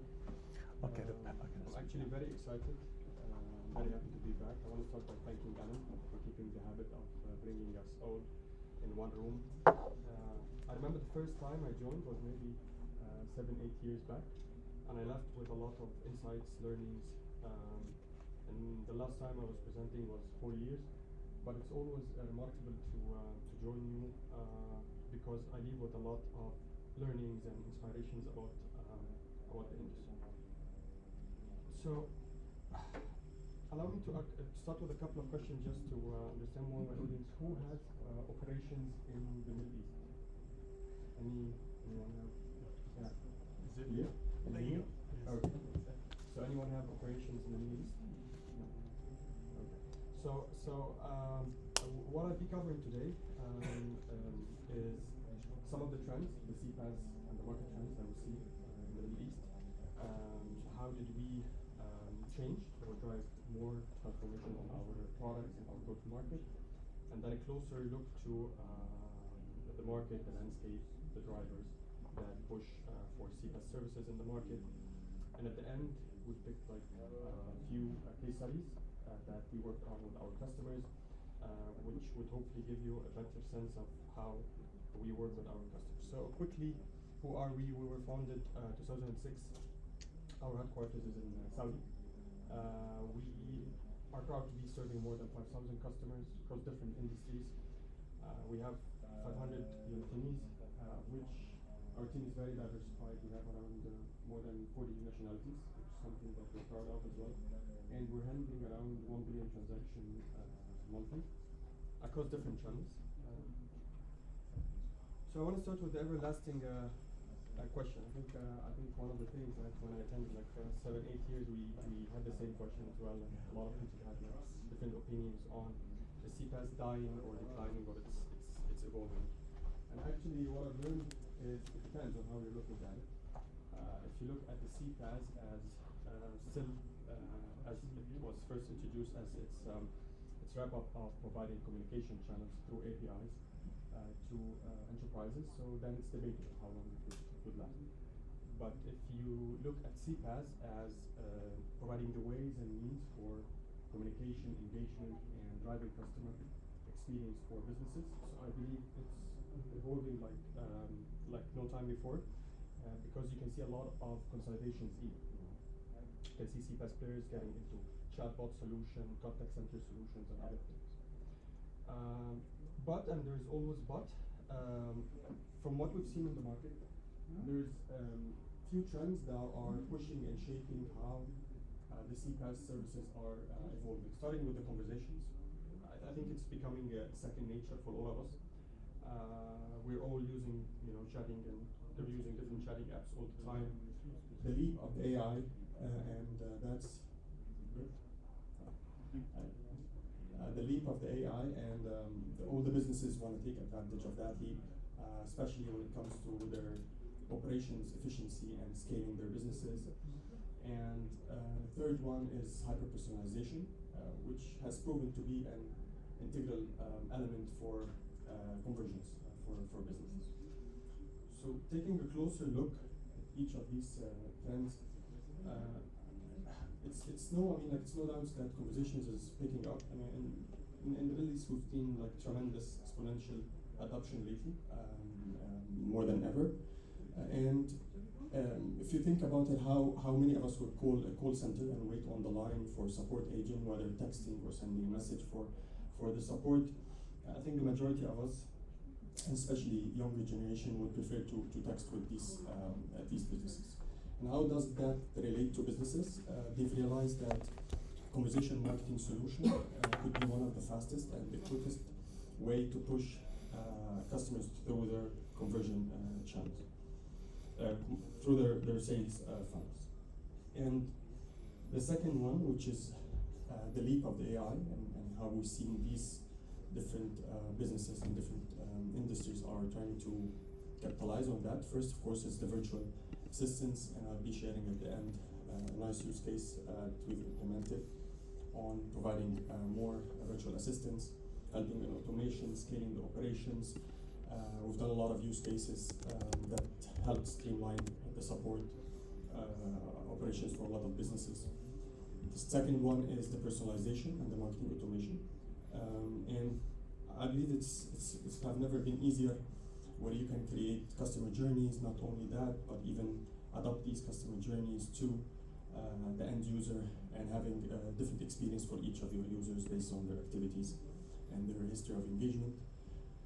And the third part is engagement or analytics at large, whether you look at it from the side where you're engaging with your customers, their sentiment, what are the topics, what are the services that they are after, and give truly insightful and actionable insights, or on the agent side, where you're trying to score your service, see how good they are doing, how they are dealing with your customers. And the third one, which is the hyper-personalization, and what's driving or we believe is driving that trend is basically that all brands are competing on who's providing the top customer experience and who's the most customer focused. And consumers on the other side had the expectation that they can continue to chat with businesses like they do with their friends and families. So it's becoming like something that they are expecting to find with all the businesses they are dealing with. So 3 ways on thinking, or 3 different parts when we think about hyper-personalization. First, the contextual personalization, or the context, the location, the history, the activities that specific user has been doing with business. The second is the dynamic content, and that's simply creating real-time content for the users, and that's been shown that it's key driver for pushing more engagement and accordingly higher adoption for these users. And third is the personalization or personalized communication, and it's simply taking the user preferences into consideration, whether the right timing, the channels, even the frequency that you would communicate with the users. So some of the users, when you overdo it and you communicate with them more, they start blocking these brands So it actually has a negative effect. So coming back to the big question of how you think about bridging the gap or closing the gap between what customers are expecting and what the business can offer, is the answer lies, or we believe that the answer lies in these three trends. And for businesses to adopt these three trends, they need enablement. Whether these enablement are the channels, which used to be the initial offering of a CPaaS player, or the tooling. And there is a gap because according to a recent study, 75% of the enterprises or the businesses believe they are very customer-centric. And at the same research, only 30% of the consumers believe that the brands are actually are customer-centric. And that's the gap where CPaaS players should evolve to fill that gap. So the matchup of all this enablement tools, trends, and channels form what is referred to as a joint up experience for the end user or the consumer, and that basically move the focus from just touch points or messages to journeys. And that's where we believe the market and the trends is going. So moving to Uniphonic part, or how did we think about changing or bridging the gap between what we've seen in the market and what we're building in our products, but also the go-to-market. We started by taking a closer look to our customers' customer journey. And we thought about it instead of enabling just connectivity and channels for these businesses, how can we help enable such transformation? And we structured our products into 4 groups, 4 product lines. First is what we refer to as the channel suites, and that's our plain vanilla offering. I would say the CPaaS 1.0, which is simplifying the programmable telco and offering that through APIs. And second, engagement suite, our SaaS solutions, things like the Chatbot Studio, Agent Console, Flow Studio, which help you, with low-code and no-code build customer journeys, and campaigning tool, which we find very effective for the majority of the businesses we serve. Third is the verification suite, and that add some sort of a trust factor to the journey of the customers. And the fourth and the latest that we've added is our intelligence suite, and here we add or group all our AI products. Things like NLP engines, sentiment analysis, speech recognition at large, topic classification, analytics. So we've added a lot of products into our AI suite. Of course, this didn't happen overnight. We had to go through some sort of transformation. So I would say until 2020, we were focusing on what we refer to as mastering data CPaaS services. We were trying to take advantage of the hyper-scalability that the cloud providers offer and simplifying the programmable telco complications or complexities through wrapping that into simple APIs that we offer for our end users. And then starting 2021, we started to focus more on applications. And that's where the engagement, the verification, and the AI pieces came into the picture. And the way we see the first 2 milestones is that we're preparing the building blocks that we can use to be more solution focused. Whether these solutions is more role based, and that's our next milestone that we're aiming for offering more enterprise solutions, specifically for customer care and marketing automation. We have a lot of use cases. I will share some of them that are in that with that focus, but we want to focus more on doubling down on that front. And the way forward is that we see that we want to be even more use case specific towards selected industries. We are working closely with them and serving such use cases, but we want to transition completely our offering onto that space.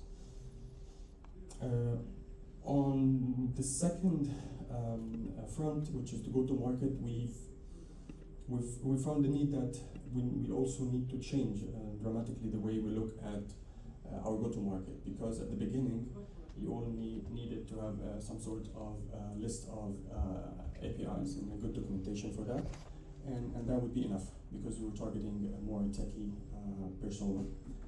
but we had to change the way we look at our go-to-market, since we're after more businesses and enterprises, starting by moving from a product-centric or product offering to more solutions offering. That was the first move, and focusing on solutions by outcome, solutions by value, and that's even pushed us to overthink our overall pricing strategy. You know, from channels you move from a cost plus or transaction based into more subscription model, and that's what we've been trying to do for the past, I would say, year. Second is the customer success notion. It's not about how fast you deliver the message. It's not about your conversion ratio anymore. It's about the value that you bring to the enterprise, and that overcome one of the permanent challenges with the initial CPaaS offering, which is stickiness. What would differentiate you from the other competition, and what's the cost of changing you with one of the other competitors? And third is the professional services.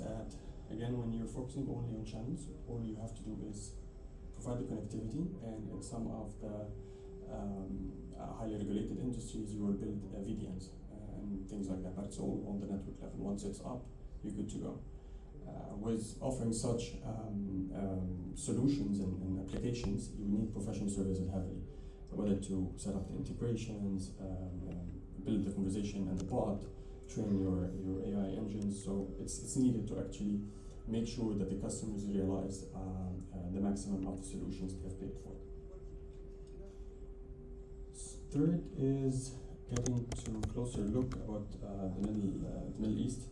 I think every region has its own challenges, but I'll be covering the drivers that we see that is pushing for the growth, because we still see growth in the Middle East, which is something that we're happy about. But there's also factors that are pushing and shaping the way the CPaaS offering or the CPaaS services should look like. So starting with the drivers, in all the GCC or the Gulf area, we've seen all the government are pushing for diversifying more and more from the oil, offering importing other industries. The new generation is extremely tech savvy. They are very good with technology. We have a rapid digital adoption, social media penetration, easily, I would say, across the board, more than 90%. In some of the countries, it's very close to 100%. After the COVID time, we've seen a rapid adoption on the e-commerce services, fintechs, and I would say it's in the era where we started seeing a lot of digital banks coming to the scene. Before that, we didn't have digital banks in the region. So with these coming into the picture and the fintechs, it has pushed for the need for more and more digitalization. Shared apps are heavily used, and KSA and UE being identified as one of the leading business messaging markets in all the Middle East. And if you look at the regulations, there's a lot of regulatory reforms that are pushing for digitalization. Starting with KSA, there is what is called by Vision 2030 that is pushing for completely digitalized government.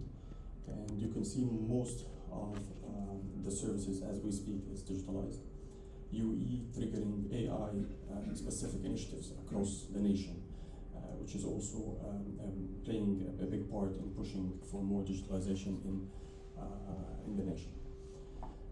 So that's on the driver or drivers for the growth in the market. But because there's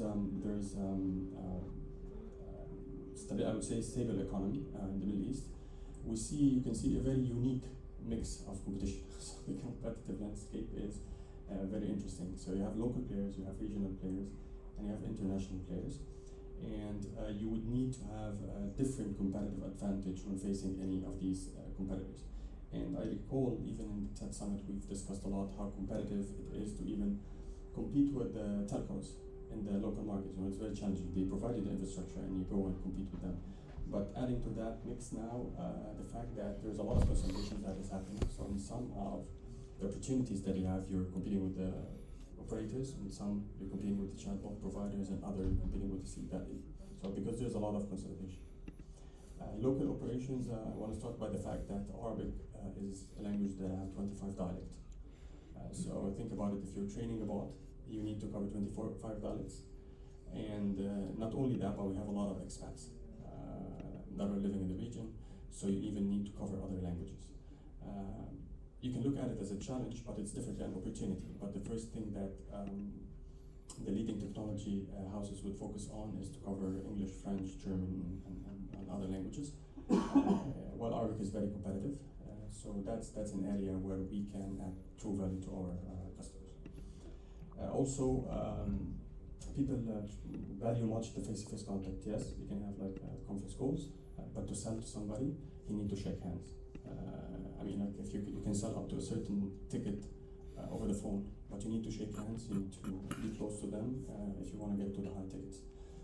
So they need boots on grounds, they need to feel that they can call a local number for support.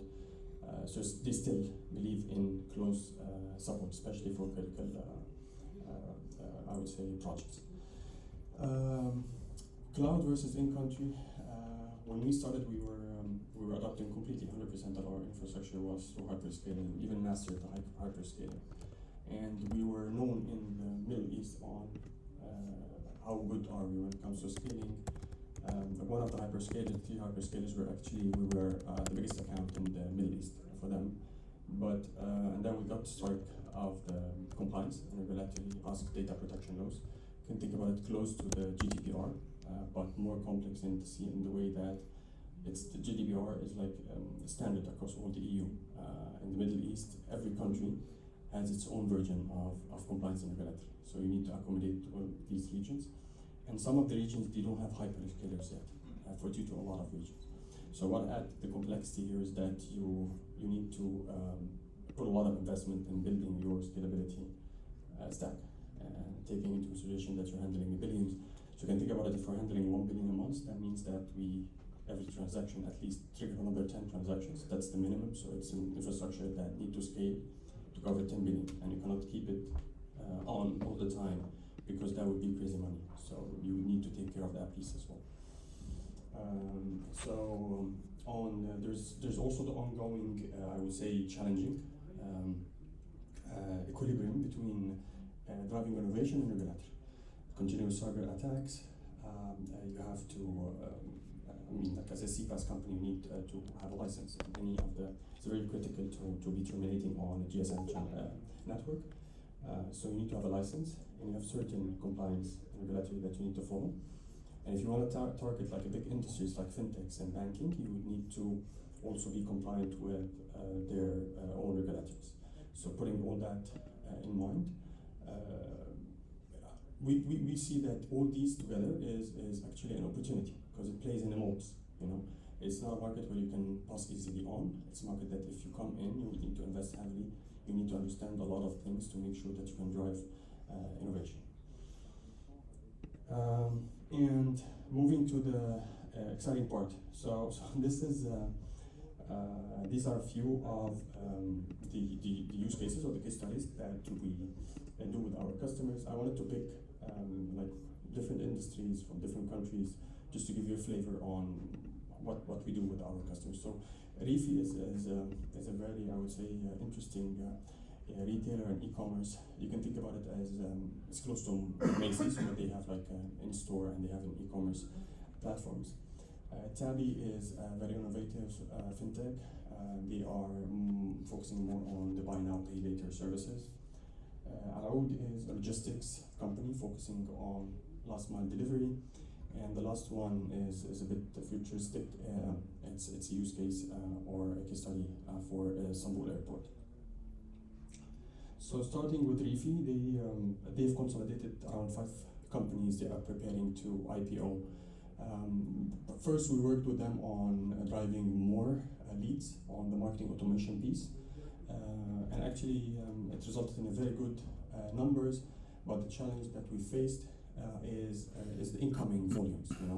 It was crazy volumes that on call people would wait on the line. On the conversation, you will find boom, 100K of requests coming your way, and no matter how big is your support team, they cannot take all these calls. So you would need some sort of automation that you push there, and we started by automating a case by case on the bot until we recorded around 80 to 85% automation for incoming inquiries, for qualifying leads, and so on and so forth.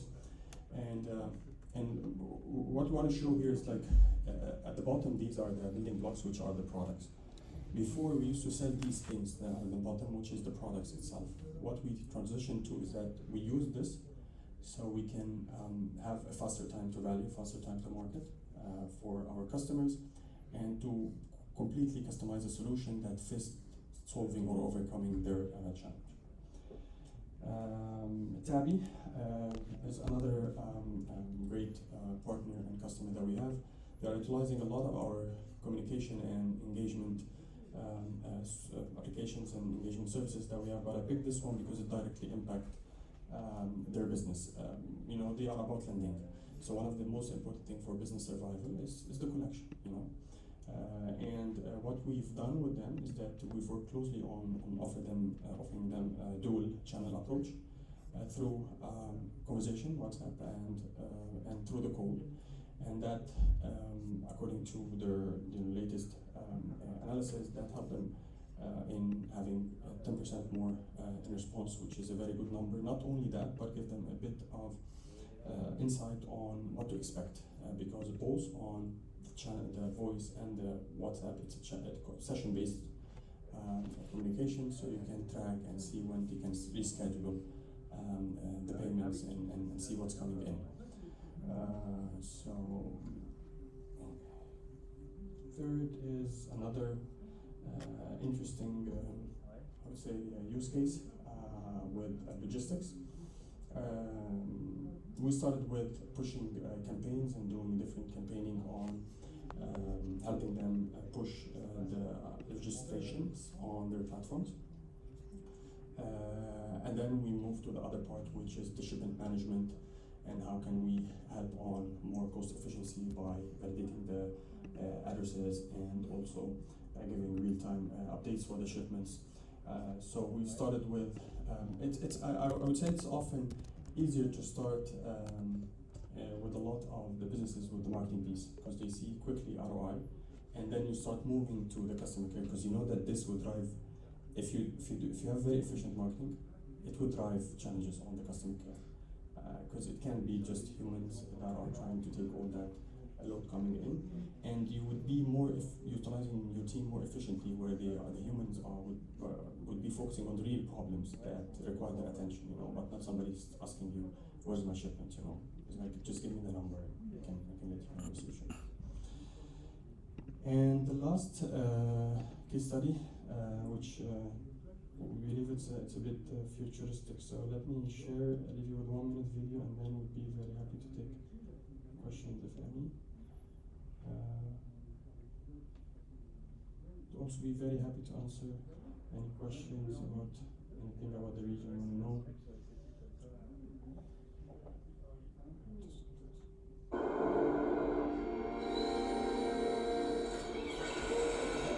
Hello. Anybody there? Hello.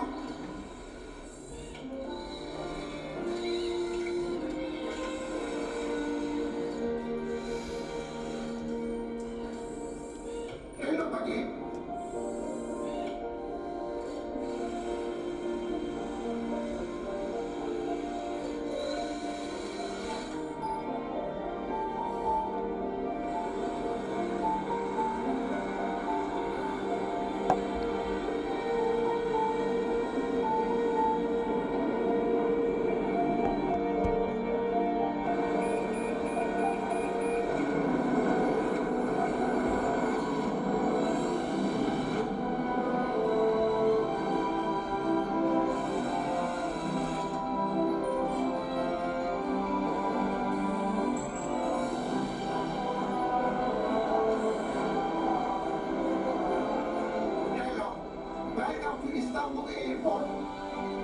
We have waited in excitement to reunite with our passengers and miss them very much. And now, many wonderful flights await us. Have a healthy and a wonderful flight.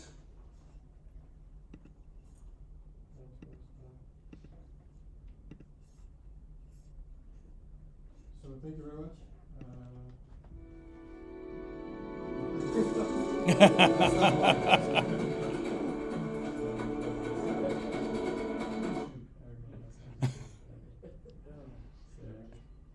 Excellent. Thank you so much, Kareem.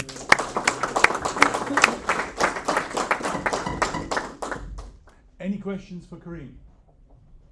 Yes, please. Yeah, you mentioned the challenge of dialects, and I'm just wondering, in your experience, speech recognition, do you find certain yes. speech recognition Yes, stand back from the speaker. services are better? Are there certain vendors or services you use which you find it better for the police? Yeah, I think it's a very big topic. We started our own development in the AI space, and then we did our first acquisition for a company that has been in the research of AI for like 18 years. So they have their own models. They are not using any of the ready-made models. And that bot, we even have like avatars, like the lip syncing and these kind of things. And of course, they cover English and French in more languages where there are not much mature, I would say, models out there. And according even to a lot of partner analysis, our stack rate higher than big names. Like when it comes to the Arabic, when it comes to Turkish, when it comes to these languages, it's where we excel. The number of dialects you mentioned, are you able to auto-detect when someone starts speaking? Yes. Yes, because exactly that happened. It's just direct detection, but what the way we train it, because you would need, there's a certain terminologies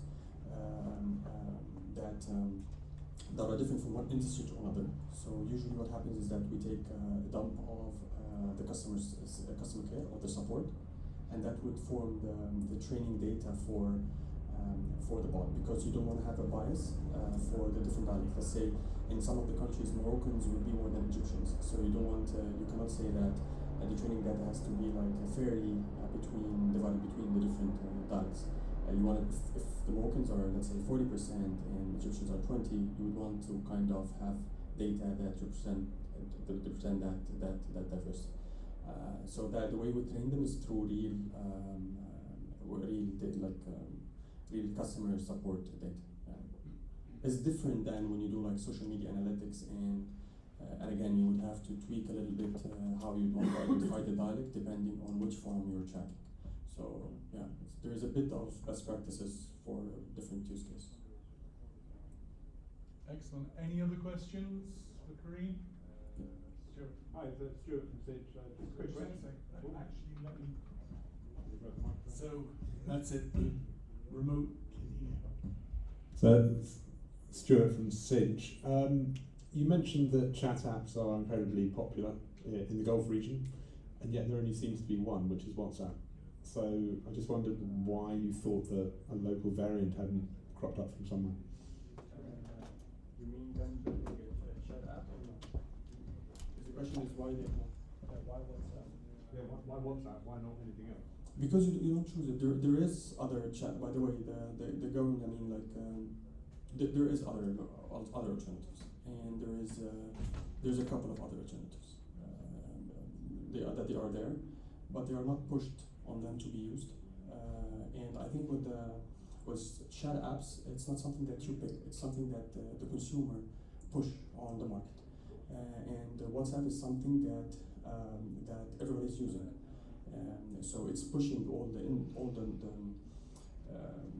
the businesses to be there. Let's say you're even on the billboards business, you're not picking which spots would be more expensive than the other spots, but there's spots where there's more consumers, there's more traffic, and that would be more expensive, and that would be the focus for the businesses to go to.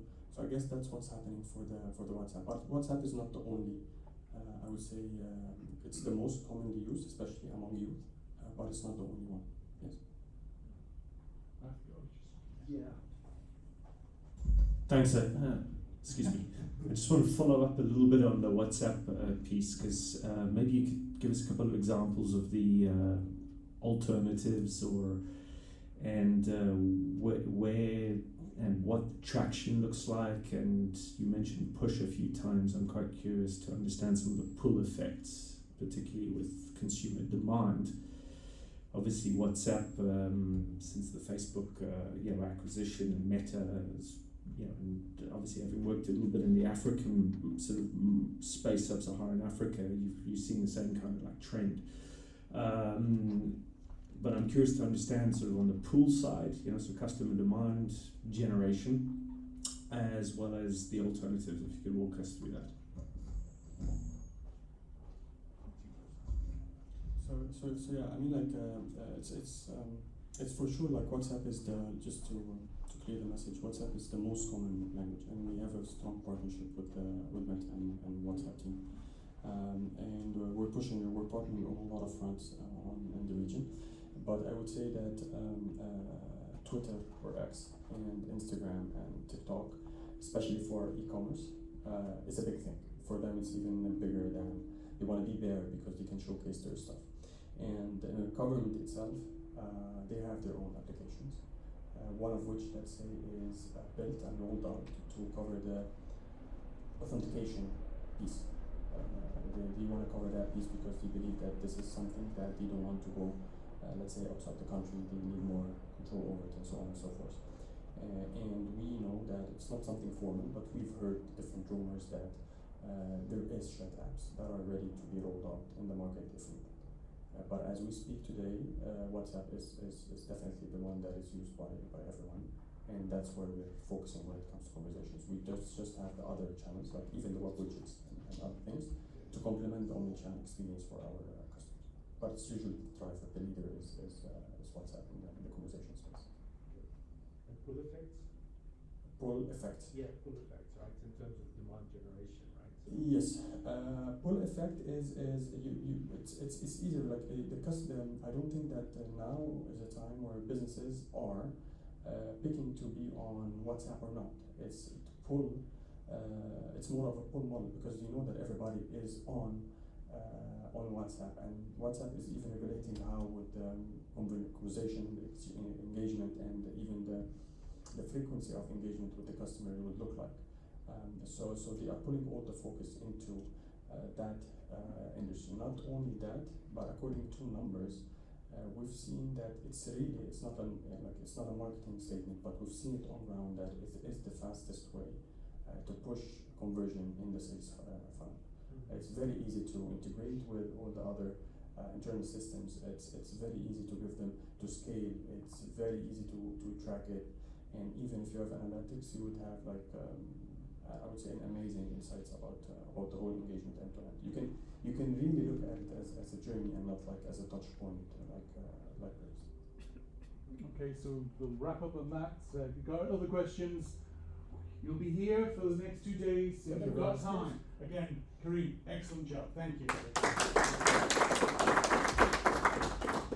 So Mike, if you can come on down, and I'll just get the conference set up as well. Tim's going to kick off, I think, isn't he? And then I'll jump in halfway through. Okay. So we can't split over the screen too much.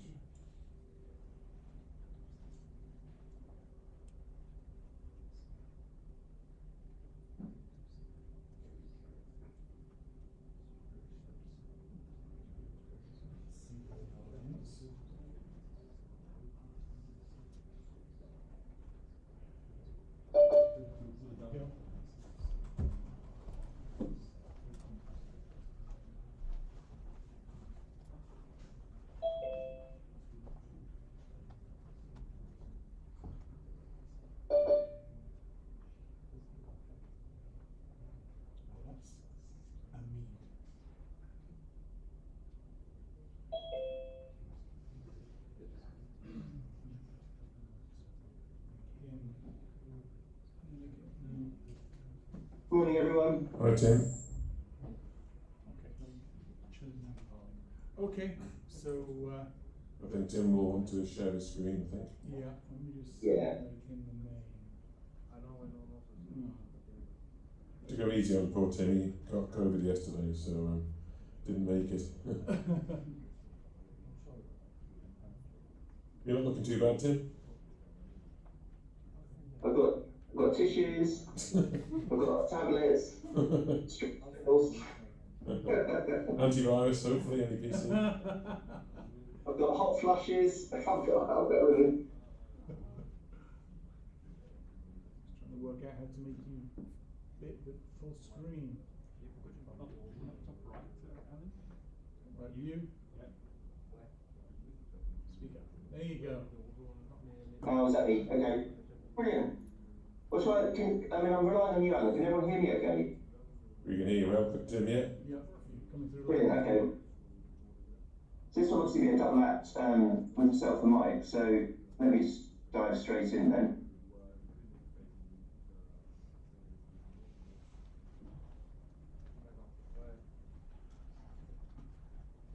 Brilliant, does everyone see the screen okay? Looks good.